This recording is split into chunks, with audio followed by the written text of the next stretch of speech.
everyone, I'm cumming-teicher for eveRIAthing, and we're getting ready for the Leo Awards red carpet interviews here at the Hyatt Regency in Vancouver. There is such amazing energy here today at the most prestigious awards ceremony for the film industry in all the province. We have a fantastic list of nominees here for you today: actors, directors, filmmakers, and a wide variety of genres and categories.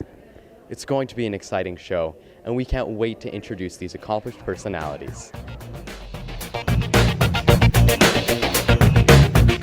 You were nominated this year for the Leo Awards for your performance in Van Helsing. What was it like filming in Van Helsing? It was so much fun. It's a bit of a.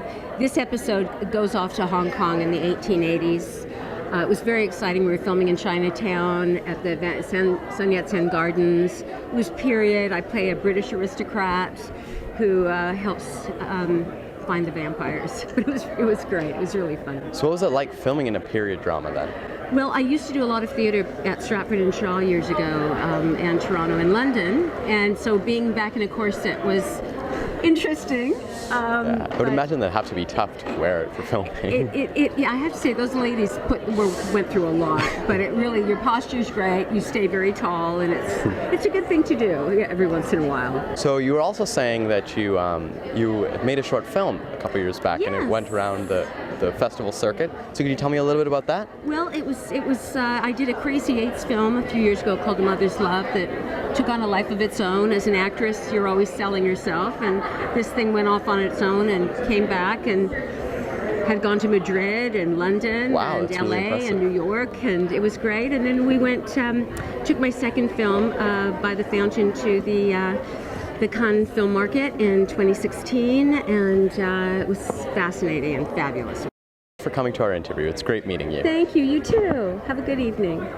So you guys are nominated for Cece, a film about a robot nanny that happens with a violent incident between the nanny and the mom. Can you tell me a little bit more about the societal elements of the film? Yeah, well, it's really looking into AI and how it's developing, and particularly we were interested in looking at AI as a consumer product and what happens when ads start to leak through, and when we start to give our responsibilities over to these AI helpers that also have their own agenda. There are so many useful things to these products that are being developed, and they can be such a help. But there's, I think, a lot of boundaries that we have to be really careful about crossing, and so that's what our film was exploring, is some of those boundaries. Yeah, well, the inspiration is we're fascinated by developing technology and fascinated by how easily we can become friends with technology that presents itself to us as friends. So we wanted to look at that of what happens when we develop this relationship with something that's programmed, and the positives and negatives behind that. What was it like filming? Filming was crazy because it was part of Crazy Eights, so we had 8 days to make the film, so 3 days to shoot and 5 days for post. So the whole experience was crazy, but wonderful because we had an amazing cast and crew. Having done the Run the Gun competition myself, I can understand how it can be hard to do with such a time crunch. Oh yeah. But fun, right? Yes, of course. So any other projects that are coming up for you guys, so that you've done in the past? Well, we just released our latest short, which was a film called Alien Ore, and it was a short film made for the Alien franchise. It was made as one of 6 films that were made in celebration of the 40th anniversary of the original Alien film. So that was fun. Yeah, and that one's online right now, so on the Alien website and IGN. Encore is a film that's about the relationship between a mother and her son, and the mother is she's pressuring her son to be this piano prodigy, but that's not what he wants to be. Do you play any instruments? Yeah, in the film I actually both sang opera and played the piano. That sounds really interesting. What was that experience like? It was very interesting. I'd never really sang opera before, so that was a learning curve in itself. And it was really good though. I like music, so yeah. Yeah. How long were you guys filming for? I think we filmed for like 5 or 6 days. It wasn't super long. So you were recently in a Disney Channel show. Can you tell me a little bit more about that? Yeah. So this show's gonna be airing on Disney Channel this fall, and I probably shouldn't mention too much about it because it's not out yet, but let's say it's about talking dogs, and we'll leave it at that. All right, I can definitely understand where you're coming from during the industry. And of course, to finally mention your bearded dragon, Dumbledore. Of course, Can you tell me a little bit more about your little pet dragon? Well, he has Instagram, so everyone should go and follow him. It's at Dumbledore the Beardy, and yeah. Sure you all jot that down. He's a spectacular little guy. He's like my best friend. Yeah, I love him a lot. What kind of things do bearded dragons eat? That's a good question. Bearded dragons, Dumbledore loves bugs, any kinds of bugs. He eats crickets every day, and he also eats greens. He'll eat a big salad full of arugula or peppers and strawberries and that kind of thing. But he's definitely more fond of the bugs than the greens. He hates kale, will not eat kale. That sounds awesome. You're nominated for the film Edge of the Knife, which is revolutionary because it's spoken entirely in Haida. Did you know any of the language before filming? I did. I knew very minimum amount of Haida language, and being able to memorize the lines was a little bit, it took quite a bit of effort to remember what we were being taught in school. So although I'm not fluent, I was able to read and memorize my lines. Were you guys provided additional training in the language as part of filming then? We did. We had a language boot camp. We went out and we went to isolate where there's no technology involved, and we had elder speakers, fluent speakers, and people who are going to school for linguists to help with pronunciation, and elders to correct our words if we needed help with it. It sounds like a really unique and interesting experience. It was fantastic. It was really, we built a lot of friendships over the time. We have family all over on Haida Gwaii, and a lot of them sometimes I do not know. And through this process, we were able to build those relationships of, meeting with our southern cousins in Skinnigat and getting to know each other and making time for each other throughout the day. So it was extremely unique. So you're nominated for the film Honeybee. Can you tell me a little bit about that film? Yeah, it's the story of Natalie, who is a sex trafficking victim, and she is throughout the story of the film, she's taken into foster care, and it really sheds a light on the sex trafficking problem, especially in Vancouver and or in Canada. I mean, and I think it's very important because it's something that's so not talked about, and we don't really want to acknowledge that it's happening here. So, how do you think the film opens a discussion into that? I think that visibility for anything is really important. Just starting conversation, raising awareness, so that people can be maybe motivated to do something about it and to make a change. And because change can't happen until there's awareness. I agree. That's very important. So you've been acting since you were pretty young. When did you first start acting? I took up my first theater class when I was 6 and kind of just fell in love with it. I wanted to keep taking that theater class, and then that turned into professional classes, and I just kept following my curiosity, and my curiosity kept leading me back to stories. This is what I am so completely in love with right now, and I'm going to keep doing it for as long as I love it. Kingsway is a really lovely story about a very dysfunctional family, so I think everybody can relate to that. It's directed by Bruce Sweeney, who's a Canadian favorite, and it premiered at TIFF this past year. What was it like filming? It was great. I mean, this is my 4th film that I've done with Bruce, so he kind of works with the same people over and over again. The crews are really small, and what's great about that is that everybody has a shorthand. You can kind of get to, what he means, what he's talking about. It's very organic. He changes things around and rewrites things last minute, but it's okay. Like you're just always reworking things together, and it's a very collaborative process. So I've seen you in some very different shows. Like I saw you in Dirk Gently as Nasi. What's your favorite genre to work in? I don't think I have a favorite genre. I think for me it just comes down to really interesting parts, and I've been really lucky in that I've been able to play lots of interesting parts. Like Dirk Gently was this crazy wood witch. I really do love sci-fi and I love fantasy because you do get to play such huge, crazy characters. But I also really love working in films like this, indie productions that are character-driven. My character falls in love with Camille Sullivan's character, and we have a relationship, and it's, a part that I actually have never played before. So it was just nice to be able to kind of just find different nuances in my personality and let that speak for itself. Well, Well, Valley of the Boom was very exciting. It was a mini-series that was extremely difficult to cast because it was also based on real people. So not only finding the people, the actors that had the right fit, but there was also a likeness that we had to find. So it was very challenging, but often it's the most challenging that makes it most exciting. My daughter-in-law here, Jana, actually is nominated with me for Valley of the Boom, and she spent months just looking for those right people, which is great. Bletchley, I'm even as equally as proud of, because on the Bletchley Circle, we brought the 2 leads over from the UK because this is the second one, and I cast every single person from Vancouver. So it was an opportunity to showcase Vancouver performers, and it was very, very rewarding and cool. If I remember correctly, Bletchley Circle is a period piece, right? Correct, yeah. What was it like casting for a period piece versus a normal project?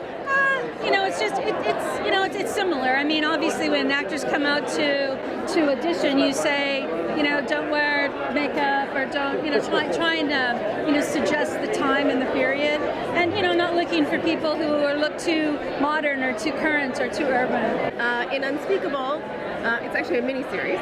I play the mother of a young boy who's infected with HIV. It's a very dark period in our history of Canadian health, but it's a very important story and it's amazingly well told.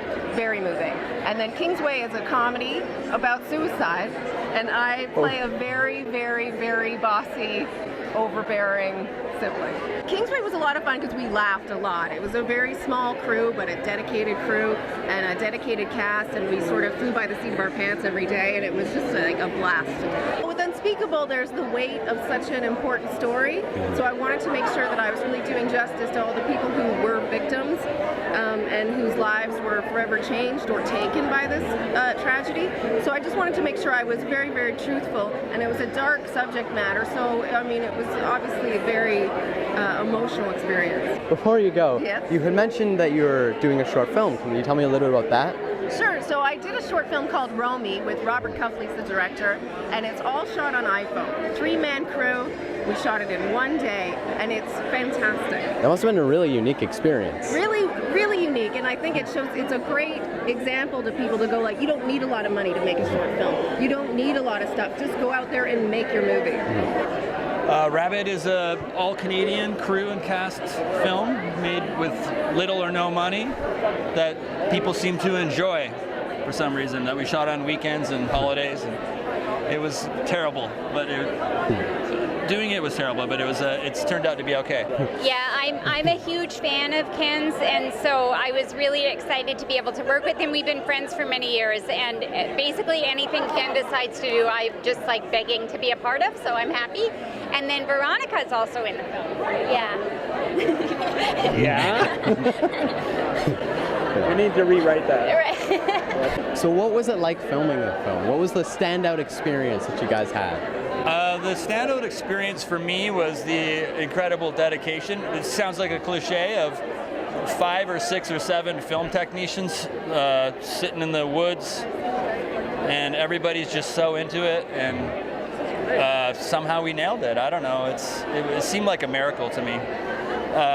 So it's just the human beings. Working with people, making films is so fun. That's what's really important, the community of it. It for real is. And so we were shooting on weekends, and we had people who were working 70-hour weeks. So I didn't want to ask them to come out on weekends, and they were so enthusiastic, so into it, and they would come. Every person in the community helped me all the time. Yeah. It was amazing. Yeah.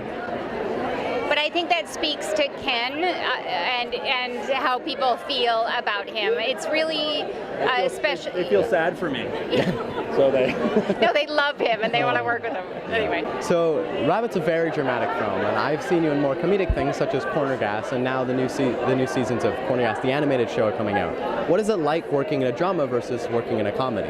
You know what? It's interesting, Aiden, because I've been doing this job for 30 years, and as an actor, you basically just work and do everything that you can, and then maybe you end up being known for something. And in my case, what I got known for was Corner Gas, and I'm so grateful for it because it's a brilliant comedy, and I have so much fun doing it, and that is my family. But before I ever did Corner Gas, I was doing drama, so it's basically just the same as everything else that I do. Van Helsing's been this like a love affair because we're the 4th season in, and my character's done some amazing things in growth, and the team, you know, being excited for me to be a part of it.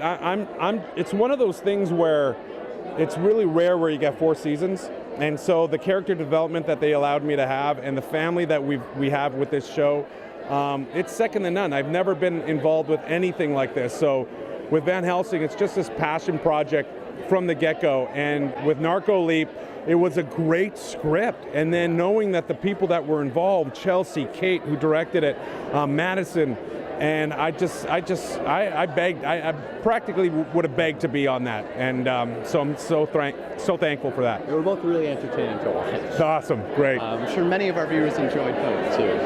So your character Julius in Van Helsing goes from being very much a main villain in the series to one of the heroes. What was it like being able to act that out? Well, it's pretty great because most of the stuff that I do, I'm killing people. That's just what I do. And so it was really nice to kind of have that character switch and then a development of someone that has been alive for hundreds of years, that is now a human, and then remembers everything that he did as a vampire. So there's this retribution for it. So that journey I've never been a part of it. So to be able to kind of do that with a show that I love so much, it's been a blessing. Yeah, that sounds amazing. Thanks, buddy. And as for Narco Leap, can you tell me a little bit about your character in Narco Leap then? Well, I'm a badass. You know what? I've never just stopped at that. I'm a badass. How's that? Just watch it. Watch Quality it. description. Thank you, sir. It's about a native Canadian soldier from the north that enlists in the army and goes to fight and serve in Afghanistan. And while he's there, he makes certain relationships with fellow army members and translators from Afghanistan. And he gets captured by the Taliban along with another Afghan family. And the story is really about this Canadian soldier and this Afghan family kind of trying to escape their situation together and thus sharing their cultural knowledge with each other in a very unique way. Can you tell me a little bit about your character? Sure. My character name is Dylan Ndaju, young man from the high north, family oriented, and unfortunately he loses a lot in his youth, so he doesn't really know where to go. So he goes to the army. What would you say is the main message of the film? Main message, I guess it's kind of in the title, Red Snow. So you got red, you got your ancestry, you know where you come from, and snow is such like a renewing, clean thing that always comes and goes. So I guess the meaning of the film in a way is like, remember your ancestry and also be prepared for a constant cleanse of snow. I think it's a really beautiful explanation of the film. Thank you, Aiden. Well, it's about a Dene soldier that comes from the Arctic and ends up in Afghanistan and is taken, he's in an ambush and is taken hostage by the Taliban. And he uses his upbringing in the north to survive and starts to fall in love with this family he escapes with. What was the inspiration for making the film? I was really looking at how Indigenous peoples from all countries, what's similar and what's not, and what people have to say. Sometimes we might feel that we have nothing to lose, and so what they might have to say to each other around that. I think the main message is that we're still the people, Indigenous people are still the people, and that we have a lot in common. Yeah, I think that's a really important message for our viewers to hear. Absolutely. Thank you. Frozen in Love was a concept that Rachel Lee Cook came up with. It's about a bad boy hockey player who falls in love with a failing bookstore owner, played by Rachel Lee Cook. My character gets kicked off the hockey team, gets suspended, and he has to do some community service, and him and Rachel Lee Cook get teamed up and they end up falling in love. What was it like filming that film? It was great. It was the first time I worked with a producer named Jim Head, who's now become one of my really good friends. Jim and I have went on to do 3 more films together after that. And we got to go to Revelstoke. It's in the interior of BC, and it's the first time that I'd ever filmed in Revelstoke. We had a great time there, and I actually got to be on skates quite a bit. And I'm a hockey player, so it was huge for me to have that. That must be a really interesting experience, being able to blend those 2 worlds in the film. Yeah, it was actually, because hockey was a big part of my life. It's a big part of my past, and getting to actually, dust the skates off, so to speak, and get to act and be a hockey player all in the same thing. It was a lot of fun. Interesting. Yeah. So in the past, you've done a lot more like action-oriented films and TV shows. Like I've seen you in Eureka or Primeval. What is it like doing a romance versus a more action-oriented film? Well, doing the romance stuff, it was another challenge that I wanted to have. It's something that it's like, as an actor, you want to tick off all the boxes, right? I had done a lot of action, I had done comedy, and the romance stuff, I hadn't really been given a chance to be that the romantic lead. And I really wanted to do that, and getting to expand my repertoire a little bit was nice to step into this world. And I've been doing quite a few films with Hallmark because of that initial film. So are there any more upcoming projects coming down the pipeline that you'd like to tell the viewers about? Yeah, I've got Aurora Tea Garden Mysteries coming up with Candace Cameron Bure, and we have 3 of those coming out this September. So I'm a blue alien named Captain Gracker, and it was a lot of fun. The kids are so professional. We had bigatures. Do you know what a bigature is? I have no clue now. So they do miniature sets, right, where they do tiny sets. A bigature is where they make everything oversized. So like they had a 10-foot pencil and a 6-foot juice box, and it was amazing. They made an amazing world for us to play in. What was it like wearing all those prosthetics as your character? The 5 hours of getting into them might not be it's not my favorite part of the day, but once you're there and you look in a mirror and you're a blue alien from a totally other world, it is pretty cool. It has to be really interesting being able to embody that while you're acting it too. It's fun, but the makeup really informs it, because you start moving the face around and you see how the face kind of expresses itself, and then it just sort of informs you. So it's like a fun game that you get to play, and it's a process like anything. You're finding the character, and there's no precedence for a blue alien, so you get to write your own personality. Yeah. I guess. So of course I have to ask, how was winning the Leo last weekend? Unbelievable. I want to say this with all honesty. Getting nominated is a phenomenal experience, because it means it went through a bunch of people looking at it going, hey, this is worthy of getting a nomination. And to me, in this community, this unbelievable community of talent, that is a huge kudos, and I love that. So winning is just the icing, right? Yeah. Nominated means peers and other people who have an opinion have said, yeah, that's pretty solid. Yeah. And then winning was just like no way, really? So obviously Descendants 3 is coming out really quite soon. Going into the premiere in LA soon, you said. I am, yeah. So last year I got to take my 10-year-old, my older son, and so this year I owe my younger son. So he and I are going to head down, and I'm really, every movie has taken another leap forward in choreography, color explosion, story. The kids are just getting, all the kids in this movie, they are so talented, it's annoying. No, it's kidding. It's unbelievable. They sing, they dance, they act. They've got their, can I say poop in a scoop? Yeah, because they've got that. They've got it all figured out. And they're young, and they've got it all ahead of them, and I love seeing that level of talent. I agree. It's so wonderful seeing the next generation of talented You're on your way. There you go. Thanks, man. So you're also saying you have some other Disney projects coming up too. Can you tell me a little bit about that? Yeah, I got to play on Gabby Duran in The Unsittables. I played Gabby's dad, and I really hope I get to come back and play. And they're going to release that first season soon. When they shoot the second season, I really hope there's some dadness coming back. And we're shooting the second and third installments of Aliens Ate My Homework. So back in blue.